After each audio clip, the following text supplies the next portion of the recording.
दरवाजा बंद करा आणि शांत बसा. गोष्ट सुरू होते आहे. गावाचं नाव होतं कातरवाडी.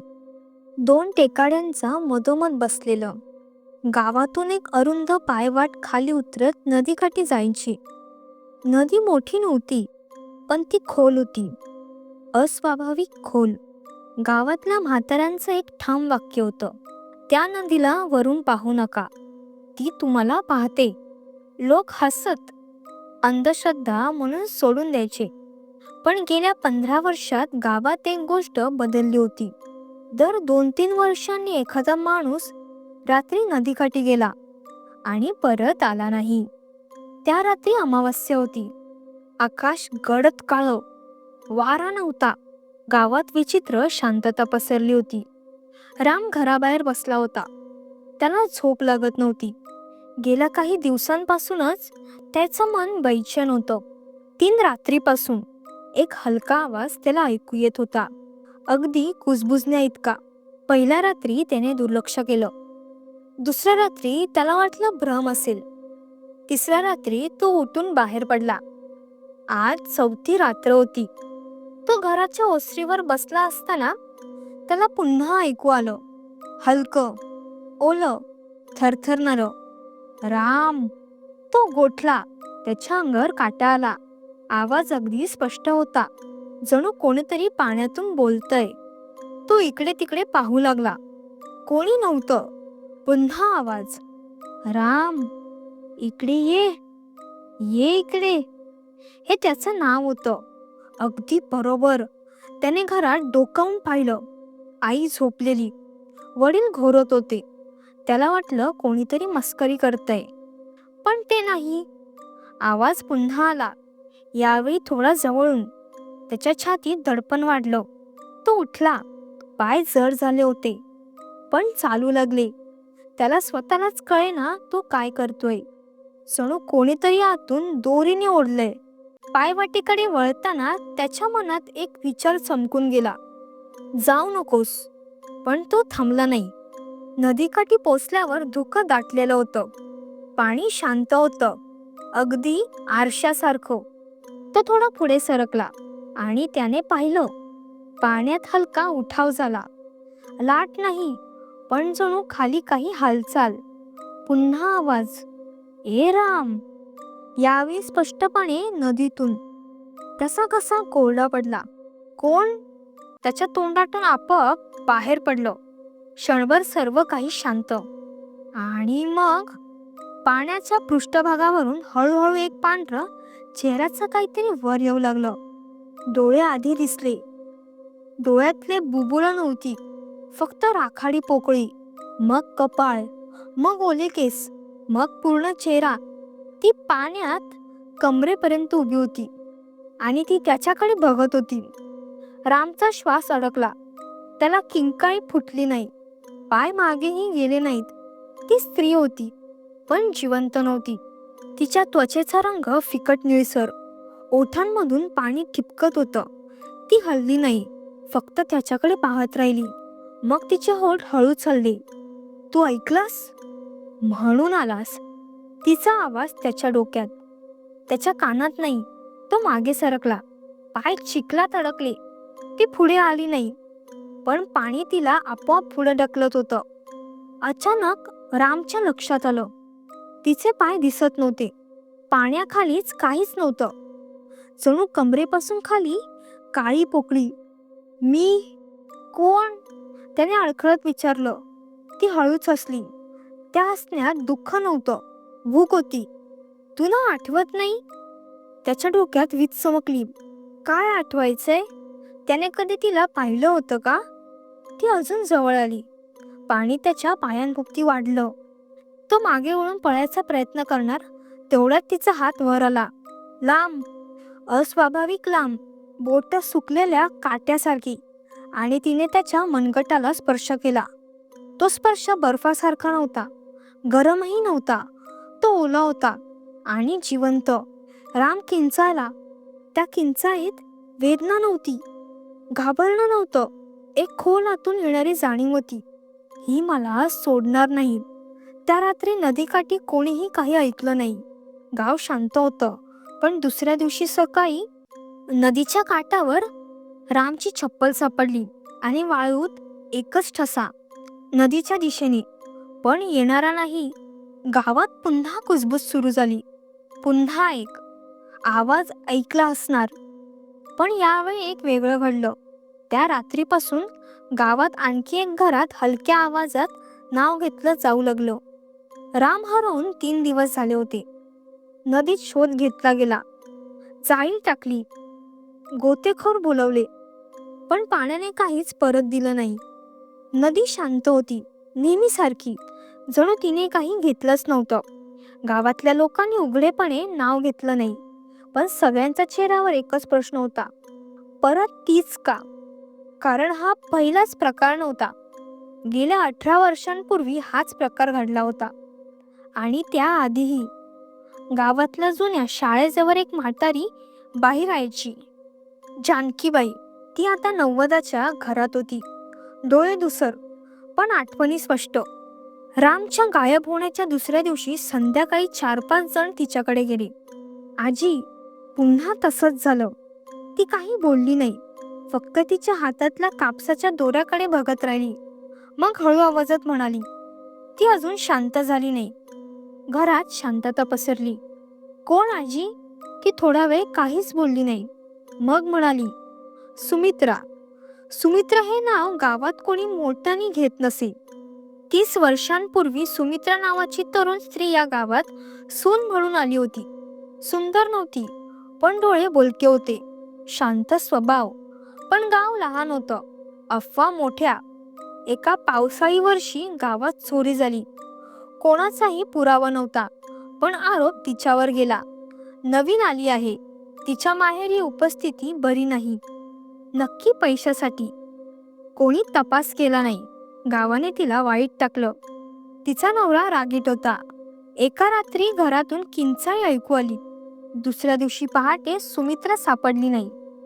शरीर वर आलं नाही. लोक म्हणाले, प्रवाह घेऊन गेला असेल. पण जानकीबाई म्हणाली होती त्यावेळी, ती स्वतः उतरली नाही, ती ढकलली गेली. कोणी तिचं ऐकलं नाही. त्या दिवसांपासून विचित्र गोष्टी सुरू झाल्या. सुरुवातीला कुजबूज. रात्री 2-3 वाजता नावाने हाक. पहिला बळी होता धनंजय. तो म्हणायचा, ती मला बोलवते, मला सांगायचं आहे काहीतरी. लोकांनी त्याला वेडा समजलं. 3 रात्रीनंतर धनंजय गायब. त्याच्या गायब होण्याच्या आदल्या दिवशी त्याने एक विचित्र गोष्ट सांगितली होती. ती पाण्यात उभी आहे, पण तिचे पाय नाहीत. गावातले काही जण आता भीतीने गप्प बसत होते. जानकीबाईचा आवाज हळूहळू पातळ झाला. तिला न्याय मिळाला नाही म्हणून ती थांबली. कोणी विचारलं, मग ती निर्दोष आहे का? जानकीबाईने पहिल्यांदाच डोळे वर केले. ते धुसर नव्हते आता, स्पष्ट होते. नाही. घरातले थरथरले. ती निर्दोष नव्हती, पण पूर्ण दोषीही नव्हती. त्या रात्री जानकीबाई एकटीच बसली होती. बाहेर धुकं पसरलेलं. अचानक तिच्या कानात कुजबूज. जानकी. ती थिजली. तोच ओलसर जिवंत आवाज. 30 वर्षांनंतर पुन्हा. मी परत आले. जानकीबाई हळूच उठली. तिचे पाय थरथरत होते. ती बाहेर पडली. रात्र काळी होती. नदी दिसत नव्हती, पण तिची ओढ जाणवत होती. प्रत्येक पाऊल जड, प्रत्येक श्वास ओला. नदीकाठी पोचल्यावर तिने पाहिलं. धुक्यातून हळूहळू उभी राहणारी तीच आकृती. ओले केस, राखाडी पोकळ डोळे. तू मला वाचवलं नाहीस. जानकीबाईच्या छातीत धस्स झालं. मी सांगितलं होतं, पण कोणी ऐकलं नाही. पण तूही नाही. पाणी तिच्या पायांपर्यंत आलं नव्हतं, पण तिच्या सावलीने जानकीबाईच्या पायांना स्पर्श केला. जानकीबाई मागे हटण्याआधी ती स्त्री पाण्याबाहेर अर्धी आली. पहिल्यांदा. आणि तिच्या कमरेखालचा भाग पूर्ण काळ्या धूर, रिकाम, जणू पाण्यानेच बनवलेलं शरीर. तू जिवंत राहिलीस, मी नाही. त्या क्षणी जानकीबाईला एक गोष्ट स्पष्ट झाली. ही आत्मा न्यायासाठी नाही, ती सोबतीसाठी आहे. ती एकटी राहू शकत नाही, आणि प्रत्येक वेळी ती नाव घेते. ती आधी त्या व्यक्तीला निवडते, दुसऱ्या दिवशी सकाळी गावात बातमी, जानकीबाई घरात मृत सापडली. चेहऱ्यावर भीती नव्हती, डोळे पूर्ण उघडे आणि तिच्या ओठांवर ओलसर चिखल. त्या रात्री गावात एक नवीन घरातून पहिल्यांदा आवाज आला, गौरव. आवाज हलका, ओला आणि जिवंत. नदी थांबली नव्हती, ती फक्त नव्या नावाची वाट बघत होती. जानकीबाईच्या मृत्यूनंतर गावावर दडपण बसलं. कोणी उघडेपणाने काही बोलत नव्हतं, पण सगळ्यांना माहीत होतं ती गोष्ट पुन्हा सुरू झाली आहे. त्या रात्री ज्या घरातून पहिल्यांदा आवाज आला ते घर होतं पवारांचं. गौरव पवार, वय 25, रामचा मित्र. दोघे नेहमी नदीकाठी बसायचे, पण कधीही रात्री नाही. त्या रात्री गौरव उशिरा झोपला, पण घरातले सगळे झोपले होते. बाहेर पूर्ण शांतता. अचानक त्याच्या स्वप्नात पाण्याचा आवाज आला. लाटा नाहीत, पण सतत थेंब गळण्यासारखा. तो हलला, त्याच्या कानाशी अगदी हलकी कुजबूज. ए गौरव. त्याचे डोळे उघडले. खोली काळी होती. त्याने स्वतःला समजावलं, हे तर स्वप्न आहे. पण पुन्हा आवाज आला, गौरव इकडे ये, ये इकडे. आवाज खिडकी बाहेरून. त्याचं हृदय धडधडू लागलं. तो उठून खिडकीजवळ गेला. बाहेर कोणीच नव्हतं, पण एक गोष्ट वेगळी होती. माती ओली होती. त्या दिवशी पाऊस पडला नव्हता. तो परत पलंगावर बसला. त्याला राम आठवला. राम हरवण्याच्या आधीही तो बेचैन होता. आवाज पुन्हा आला, यावेळी स्पष्ट, तुला आठवत नाही का? गौरवच्या डोक्यात वेदना चमकली. काय आठवायचंय? तो आठवत होता 15 वर्षांपूर्वी. तो, राम आणि अजून 2 मित्र ते नदीकाठी गेले होते आणि तेव्हा त्यांना पाण्यात काहीतरी दिसलं होतं. एक स्त्री. ते हसले होते. कोणीतरी पाणी काढत असेल. पण मग राम म्हणाला होता, तिचे पाय दिसत नाहीयेत. ते घाबरून पळून गेले. त्यांनी कधीच परत जाऊ नये असं ठरवलं होतं, पण हे त्यांनी कोणालाच सांगितलं नव्हतं. गौरवचा घसा कोरडा पडला. आवाज आता शांत नव्हता. तो आग्रह करत होता, आता तरी ये. अचानक त्याच्या खोलीत थंड हवा पसरली. खिडकी बंद होती, दरवाजा बंद, पण पडदे हळूहळू हलू लागले. गौरवने मागे वळून पाहिलं. खोलीच्या कोपऱ्यात ओलसर डाग. डाग जमिनीवर. तो वाढत होता. जमिनीवरून पाण्यासारखं काहीतरी पसरत होतं आणि त्या पाण्यातून हळूहळू एक हात वर येऊ लागला. गौरवच्या छातीत धडधड वाढली. तो उठून मागे सरकला. हात पूर्ण बाहेर आला. नख लांब, फिकट, मग दुसरा हात, मग ओले केस. ती स्त्री आता खोलीत होती. ती पूर्ण नव्हती. कमरेखालचा भाग अजूनही काळ्या धुरासारखा, पण ती उभी होती. गौरव किंचाळणार इतक्यात तिने डोळे वर केले. राखाडी पोकळ डोळे, पण चेहरा सुमित्राचा नव्हता आता. तो रामसारखा दिसत होता. गौरवचं रक्त गोठलं. तू मला सोडलंस. आवाज त्याच्या डोक्यात. त्या दिवशी गौरव ओरडला, मी काही केलं नाही. आम्ही फक्त पाहिलं. ती जवळ आली. पाणी तिच्या भोवती नसतानाही जमिनीवर ओलसर ठसे पडत होते. तुम्ही पाहिलत, पण मदत केली नाही. गौरवच्या डोळ्यांसमोर दृश्य चमकलं. त्या दिवशी नदीकाठी त्यांना खरोखर सुमित्रा दिसली होती का? ती पाण्यात झगडत होती का? ते हसले होते का? त्याची आठवण दुसर होती, पण एक गोष्ट स्पष्ट होत होती. त्या दिवशी ती अजून जिवंत होती. ती बुडाली तेव्हा कोणीतरी तिच्याकडे पाहत होतं आणि त्या नजरेत भीती होती, मदत नाही. ती स्त्री आता अगदी समोर. तिने आपला हात पुढे केला. यावेळी तिची बोटं लांब झाली. अस्वाभाविक. तिने गौरवच्या छातीवर हात ठेवला. स्पर्श ओला, जिवंत. त्याला श्वास घ्यायला त्रास होऊ लागला. तू येशील माझ्यासोबत? अचानक घरातल्या दुसऱ्या खोलीतून आवाज आला, गौरव. त्याच्या आईचा. क्षणभर स्त्री थांबली. तिचा चेहरा बदलला. क्षणभर सुमित्रा, मग राम, मग धनंजय. तिने कुजबुजलं, आज नाही. आणि ती जमिनीवर विरघळली. पाणी गेलं. ओलसर डाग गायब. गौरव जमिनीवर कोसळला. सकाळी सगळ्यांनी त्याला तापाट कापताना पाहिलं. त्याने सगळं सांगितलं. गावात दहशत पसरली. आता स्पष्ट झालं, ती फक्त नदीत नाही, ती घरात येऊ शकते. ती चेहरा बदलू शकते आणि ती अजूनही संपलेली नाही. त्या रात्री नदी शांत होती, पण नदीकाठी पहिल्यांदाच पाण्याबाहेर ओलसर पाण्याचे ठसे दिसले. गावाच्या दिशेने. त्या रात्री गाव झोपलं नव्हतं.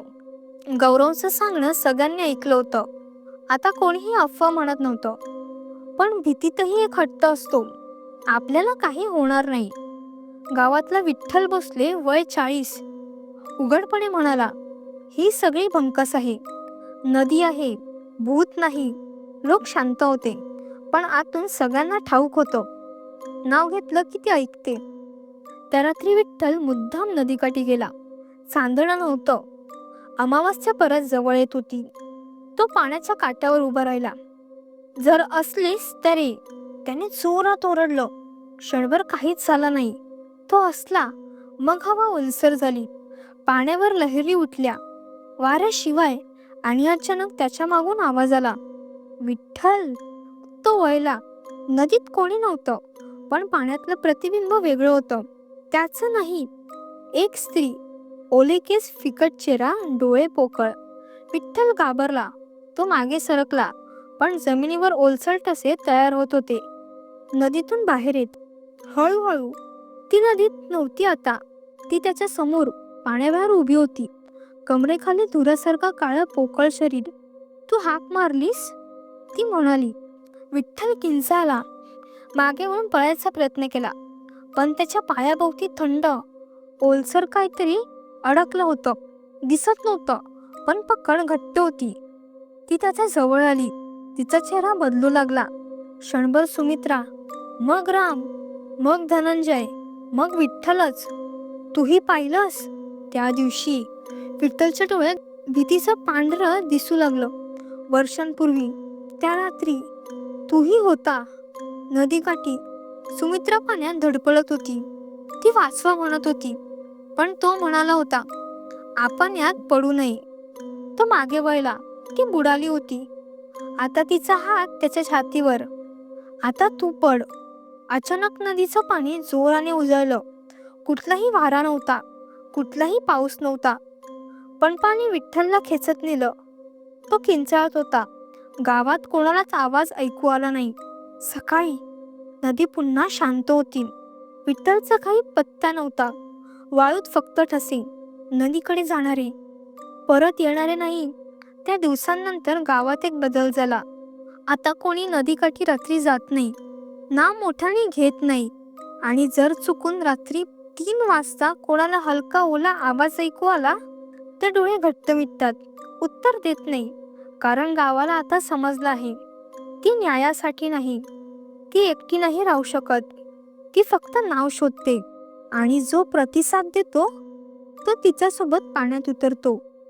नदी अजूनही तिथे आहे, शांत, खोल, आणि कधी कधी अमावस्येला पाण्याच्या पृष्ठभागावर कमरेपर्यंत उभी एक स्त्री दिसते. ती बघत राहते, पुढच्या नावाची वाट पाहत.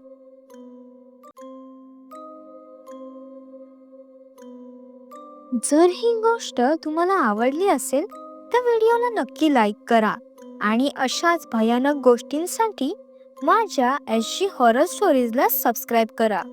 पुढच्या रात्रीच्या थरारक प्रवासासाठी भेटूया.